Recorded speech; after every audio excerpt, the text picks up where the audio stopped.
Hello friends. Bharat के साथ सीमा विवाद के बीच नेपाल ने एक नया राजनीतिक नक्शा जारी करके नया विवाद खड़ा कर दिया है। इस नक्शे में लिपुलेख, कालापानी और लिम्पियाधुरा को नेपाली क्षेत्र में दर्शाया गया है। नेपाल के प्रधानमंत्री केपी शर्मा ओली ने कहा, जिम्मेदार सरकार के मुखिया के रूप में मैं सदन में बताना चाहता हूं कि लिम्पियाधुरा, लिपुलेख और कालापानी के मुद्दे को छोड़ा नहीं जाएगा। हम इस मुद्दे को धूमिल नहीं होने देंगे और राजनयिक वार्ता के जरिए इसका समाधान किया जाएगा तथा क्षेत्रों को फिर से हासिल किया जाएगा। इससे पहले एक बात आपको पता होनी चाहिए कि इससे पहले भारत ने अपना नया नक्शा जारी किया था और उसके कुछ दिनों बाद 6 नवंबर 2019 को नेपाल के प्रधानमंत्री केपी ओली ने भारत के इस नए नक्शे पर ऑब्जेक्शन उठाया था और कहा था कि भारत ने ये जो नया नक्शा ऑफिशियल मैप जारी किया है, इसमें भारत ने कालापानी एरिया को अपना हिस्सा बताया है, जो कि पूरे तरीके से गलत है, और कहा कि कालापानी नेपाल का हिस्सा है। अब फ्रेंड्स उस हिस्से को देख लेते हैं जिसके बारे में बात हो रही है। कालापानी इलाके पर भारत, चाइना और नेपाल के बॉर्डर मिलते हैं। भारत इस इलाके को उत्तराखंड के पिथौरागढ़ जिले का हिस्सा मानता है, जबकि नेपाल कालापानी इलाके को दरचुला डिस्ट्रिक्ट का हिस्सा मानता है और इसी वजह से कालापानी इलाका नेपाल और भारत का डिस्प्यूटेड एरिया है। इस बात पर भारत ने यह कहा कि नेपाल हमारा परम मित्र है और इसी वजह से नेपाल के साथ हमारे जो भी डिस्प्यूट्स हैं उन्हें बातचीत के जरिए आसानी से सुलझाया जा सकता है।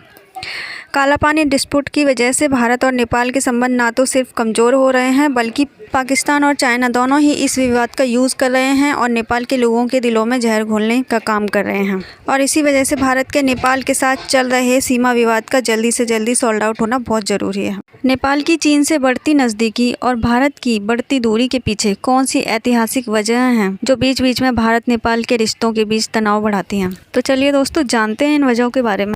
दरअसल नेपाल के पूर्वजों ने अंग्रेज़ों के साथ 1816 में एक सुगौली संधि की थी। उसके तहत उसके कई अहम हिस्से भारत में चले गए थे। हालांकि भारत के भी मिथिला क्षेत्र का एक बड़ा हिस्सा नेपाल के पास चला गया था। नेपाल के मूल निवासियों की नज़र में मिथिला का ये हिस्सा और वहाँ रहने वाले लोग मधेशी आज भी एक सामाजिक और सांस्कृतिक अलगाववाद के शिकार हैं। उन्हें आज भी नेपाल पूरी तरह अपना नहीं मानता, लेकिन ये समस्या अंग्रेज़ों के ज़माने से यानी करीब 2 शताब्दियों से चली आ रही है।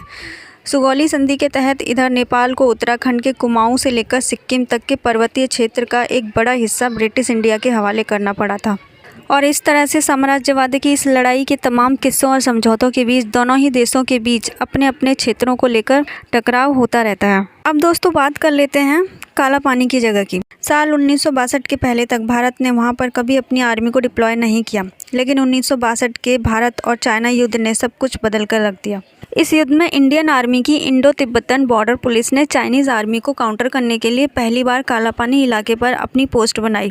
तब से लेकर आज तक इंडियन आर्मी वहां से नहीं हटी, क्योंकि ये इलाका ऊंचाई पर है और इसी वजह से ये इलाका इंडियन आर्मी को चाइनीज़ आर्मी के खिलाफ एक बहुत बड़ी पोजीशन देता है और वो चाइना पर अच्छी खासी नज़र भी रख सकते हैं। और यही वो रीज़न है जिसकी वजह से आज तक चाइना ने इस इलाके में कोई भी घटिया हरकत नहीं की। इस वजह से भारतीय सेना आज तक वहां से नहीं हटी। लेकिन अब नेपाल सरकार का यह कहना है कि ये इलाका हमारा है, इसलिए इंडियन आर्मी को वहां से हटने के लिए कहा है और कहा है कि नदी की दूसरी पार चले जाएं।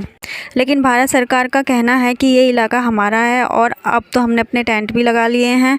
और अब अचानक नेपाल सरकार ने अपना नया नक्शा जारी करके कालापानी इलाके को लेकर विवाद खड़ा कर दिया है। भारत नेपाल के रिश्तों में अचानक आई दरार और नेपाल के प्रधानमंत्री के तीखे तेवरों के पीछे आखिर क्या वजह है? क्यों नेपाल के प्रधानमंत्री भारत के खिलाफ विवादास्पद और नफरत भरे बयान दे रहे हैं और चीन को लेकर उनके भीतर इतनी नरमी क्यों है? नेपाली प्रधानमंत्री का संसद में भारत को लेकर दिया गया खतरनाक वायरस वाला बयान हो या फिर सीमा विवाद, इस पर भारत पर तंज कसने वाला बयान, ये सीधे तौर पर साबित करता है कि अब ये विवाद इतनी आसानी से सुलझने वाला नहीं है। खासकर तब जब नेपाल ने अपना राजनीतिक और प्रशासनिक नक्शा जारी कर दिया है। भारत ने हमेशा नेपाल को हर संभव मदद की है और अपना पड़ोसी धर्म निभाने की कोशिश की है। दोनों ही देशों की संस्कृति और धार्मिक मान्यताएं एक जैसी हैं, लेकिन हिंदू राष्ट्र होने के बावजूद आज नेपाल में कम्युनिस्ट सरकार है। खास बात यह है कि वहाँ की कम्युनिस्ट पार्टियाँ वक्त और स्थानीय ज़रूरतों के मुताबिक अपनी नीतियाँ बदलती रही है। इसलिए प्रधानमंत्री ओली के बयान पर अगर गौर करें तो साफ है कि उन्हें कोरोना वायरस के लिए भी अब चीन से ज़्यादा खतरनाक भारत नज़र आता है। उनका यह कहना है कि भारत का वायरस चीन और इटली से भी ज़्यादा खतरनाक है और यह बयान कि भारत सिर्फ सत्यमेव जयते की बात करता है लेकिन उसका पालन नहीं करता, अपने आप में बेहद गंभीर है। जैसे पहले हमने बताया कि इस डिस्प्यूट की वजह से चाइना और पाकिस्तान दोनों ही नेपाल के लोगों के दिलों में जहर घोलने का काम कर रहे हैं।